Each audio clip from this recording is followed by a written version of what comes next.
ہم دیکھا کرتے تھے، یہ کچھ وقت پرانا پیچھے چلے جائے تو عشاء کی نماز ہوتی، نماز کے بعد تھوڑی دیر گپ شپ ہوئی، کو حال حوال ہوا، بابے اپنا ریڈیو شیڈیو سن لیتے تھے، کوئی بزرگ دو چار حکا شکا پی لیتے تھے، کوئی گپ شپ لگاتے، گھنٹے آدھے گھنٹے بعد سارے سوئے پڑے ہوتے تھے، وہ خوب گہری نیند۔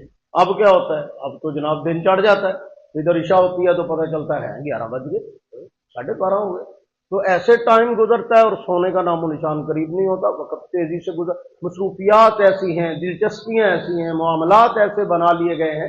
تو نبی پاک صلی اللہ علیہ وسلم کے معمولات بہرحال یہ نہیں تھے، ہمیں کوشش کرنی چاہیے اس کو چینج کرنے کی اور اللہ کے نبی کی سیرت و سنت کے سانچے میں ڈھالنے کی۔ تو اور کر رہا تھا کہ آغاز صبح حضور علیہ السلام کا کیسے ہوتا تھا؟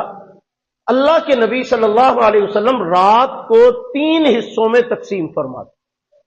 بات غور سے سنیے، اب میں نے بہت زیادہ وقت تفصیلات پہ صرف نہیں کرنا، میں نے آپ کو بڑی سپیڈ کے ساتھ، یعنی بڑی تیزی سے بڑا مختصر سا ایک خاکہ بتانا ہے تاکہ وہ ہماری عملی زندگی میں کام آ سکے اور ہمیں اپنا ٹائم ٹیبل بنانا آسان ہو۔ 3 حصوں میں آپ کیا کرتے تھے؟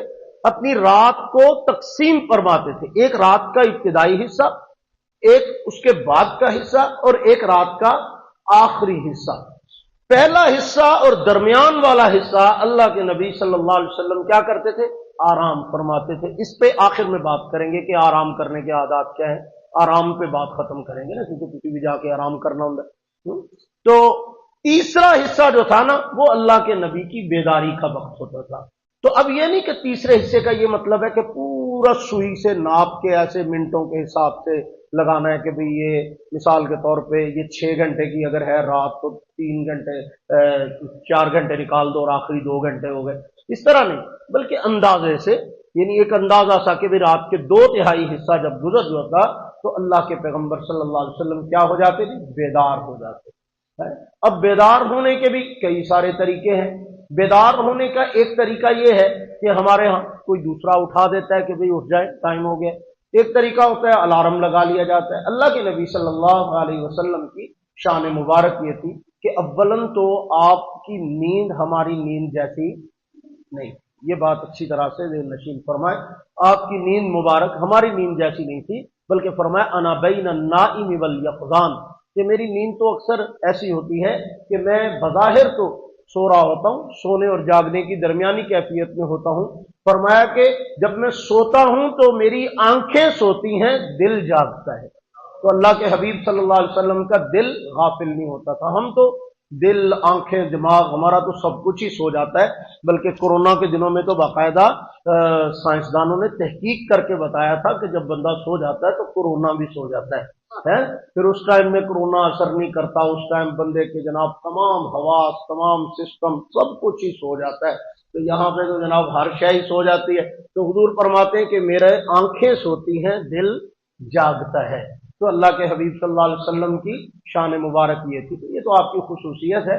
چلے آپ خوب گہری نیند سوئیں، آپ کو کوئی منع نہیں کرتا، لیکن 2 حصے رات کے سونے کے بعد تیسرا حصہ بیداری کا، اس میں کوئی آپ کے اوپر قدغن نہیں ہے کہ الارم نہیں لگانا، بس الارم پہ گانا نہیں لگانا، بس یہ مہربانی کرنی ہے۔ مطلب صبح اٹھ کے پہلی آواز ہی کسی میڈم کی آپ کے کانوں میں پڑے، یہ کون سا برکت والا عمل ہے؟ بعضوں نے الارم پہ بھی کوئی اسپیشل قسم کی کوئی لگایا ہوتا ہے سانگ، تو اب وہ سانگ پہ اٹھتے ہیں، تو یہ پرلے درجے کی بدقسمتی اور نحوست کی علامت ہے کہ کسی بندے نے اپنے الارم پہ، اپنے موبائل پہ کوئی ایسا سانگ یا کوئی ایسی آواز لگائی ہوئی ہے جو ٹون کی آواز بھی بے شک ہو، تو ایسی نہیں ہونی چاہیے۔ کوئی کلمات ایسے لگا لے، اس میں کوئی مبارک دعا کے کلمات ہوں یا کوئی اور آواز ہو یا کوئی بھی ایسی چیز، لیکن اس طرح کی چیز جو موسیقی سے متعلقہ ہے اس سے احتیاط کیا جائے۔ یہ نحوست کی علامت ہے کہ آپ کے کان میں جو پہلی آواز پڑے گی وہی بے برکتی والی ہوگی، تو دن کیا خاک اچھا گزرے گا۔